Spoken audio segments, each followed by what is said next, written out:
Imuniteti që u anullua. Për shkak të torturave dhe shtypjeve që bënin Kurejshët në Mekë, muslimanët kishin emigruar në Habeshe. Ata prisnin çdo ditë lajme të reja nga Meka, sado që ishin të pakt, kurse numri i kundërshtarëve dhe i dhujtarëve ishte shumë i madh, ata sërish nuk i kishin humbur shpresat, sepse shikonin që numri i tyre rritej dita ditës, ndërsa ai i dhujtarëve paksohej dita ditës. Ata shpresonin që së shpejti edhe kundërshtarët e tyre do ta grisnin perden e padijes dhe një ditë do të bashkoheshin me ta, duke u bërë musliman. Kështu, gjatë kohës që muslimanët po qëndronin në Habeshe, u përhap lajmi se Kurejshët e kishin ndryshuar besimin e tyre dhe se që të gjithë kishin pranuar Islamin. Megjithëse ky lajm ende nuk ishte pranuar zyrtarisht, besimi dhe shpresa e madhe që kishin muslimanët për fitoren e fesë islame u bë shkak që një grup prej tyre, papritur që lajmi të aprovohej, u nisën të entuziazmuar drejt Mekës. Njëri prej tyre ishte Osam ibn Mazuni, një prej shokëve më të dashur të profetit dhe të gjithë muslimanëve. Osmani, sapo mbërriti pranë Mekës, e kuptoi që e gjitha kishte qenë një gënjeshtër dhe se përkundrazi, Kurejshët i kishin shtuar edhe më shumë torturat ndaj muslimanëve. Nuk ishte as rrugë kthimi e as rrugë për përpara. Habesheja nuk ishte afër gjithashtu që të ktheheshe lehtë, po të futej në Mekë, sërish do të kapej e torturoi. Më në fund, i erdhi në mendje të bënte vetëm një gjë, dhe ajo ishte që të shfrytëzonte atë zakonin arab, duke u bërë si fqinji i një prej kurejshëve. Sipas zakonit të arabëve, kur dikush kërkonte që tjetri ta strehonte dhe ta mbështeste, ky i jepte besën dhe e mbronte atë deri në vdekje. Për arabin ishte një turp shumë i madh që dikush të kërkonte besën, qoftë dhe armik, mos t'ia jepte, atë mos e përkrahje. Kështu, edhe Osmani në mes të natës u fut në Mekë dhe shkoi tek shtëpia e Velid ibn Mugireje Makzumi, që ishte një prej personaliteteve dhe pasanikëve të Mekës, e i kërkoi besën. Edhe Velidi i dha atij besën. Të nesërmen, Velidi shkoi në kuvendin e krerëve të Kurejshëve, duke sjellë me vete edhe Osmanin. Pasi i përshëndeti të gjithë të pranishmit, shpalli se Osmani ishte nën besën e tij, dhe që nga ajo orë, ai që i kundërvije atij ishte armik me Velidin. Kurejshët e respektonin besën e Velidit dhe kështu që nuk ju kundërvun Osmanit, dhe që nga ajo orë ai fitoi imunitet. Lëvizte i lirshëm dhe shkonte e vinte në përtakimet e mbledhjet e Kurejshëve. Por ndërkohë, Kurejshët nuk ishin dorë së torturuari dhe së përndjekuri muslimanët. Kjo ishte shumë e rëndë për Osmanin, i cili kurrë nuk donte të shikonte vuajtjet dhe torturat e shokëve të tij.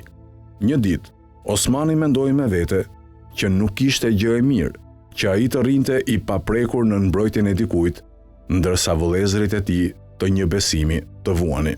Prandaj, shkoi te Velidi dhe i tha: "Unë të falenderoj, ti më strehove dhe më mbrojte, por që sot dua të dal nga besa dhe të bashkohem me shokët e mi. Lërmë që çfarëdo që u ndodh atyre, të më ndodh edhe mua."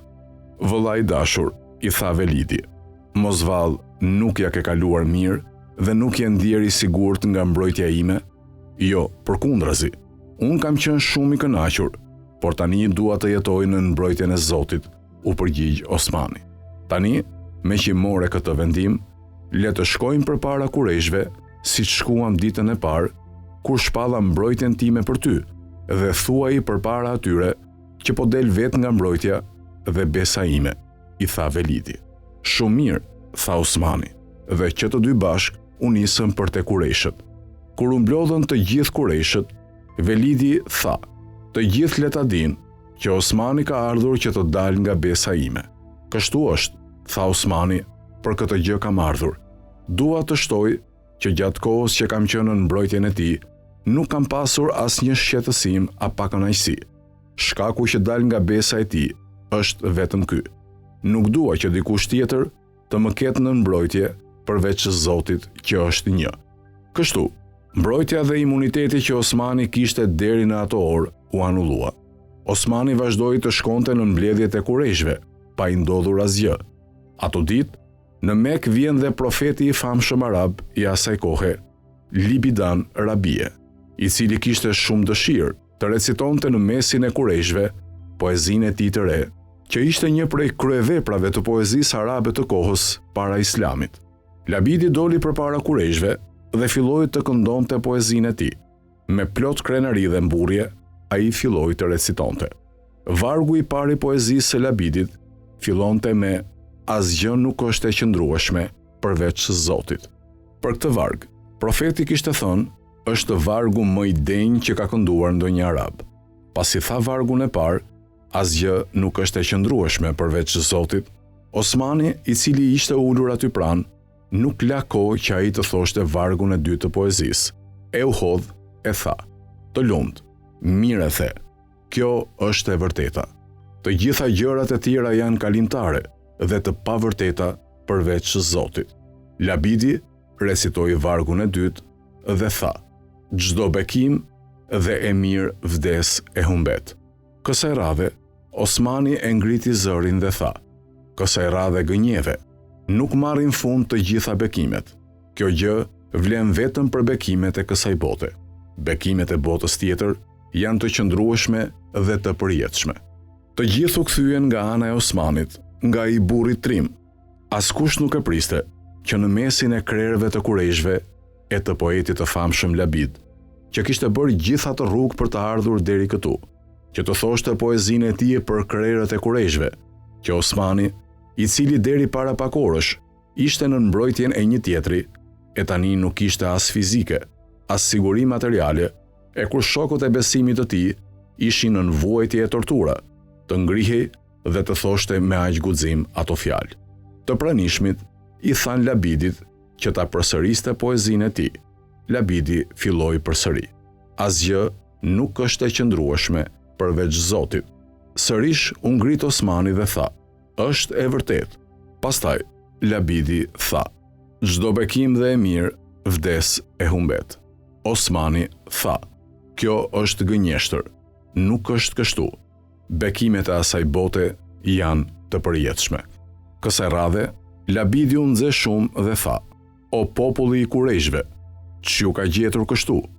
Ju nuk vepronit kështu më parë. Nuk kishit në mesin tuaj kështu njerëz të pa edukat.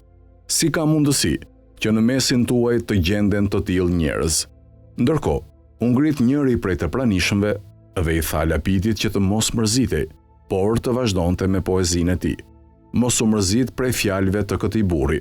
Është njeri i marrë dhe ka dhe njerëz të tjerë si vetja që kanë dalë nga feja jonë e kanë zgjedhur fe tjetër për vete.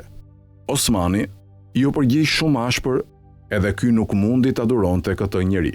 U ngrit nga vendi dhe e goditi fort Osmani në fytyrë, sa i nxori syrin vendit.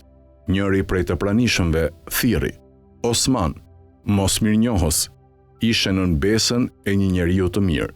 Nëse nuk do të kishe dalë nga besa e Velidit, nuk do të ishte bërë syri kështu. Mbrojtja e Zotit është më e fortë dhe më e sigurt", u përgjigj Osmani.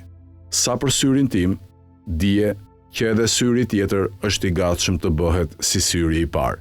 Në këtë mes, hyri Velidi dhe tha: "Osman, unë jam gati sërish të të jap besën, por unë kam vendosur që të mos pranoj besën e askujt, përveç besës së Zotit", tha Osmani.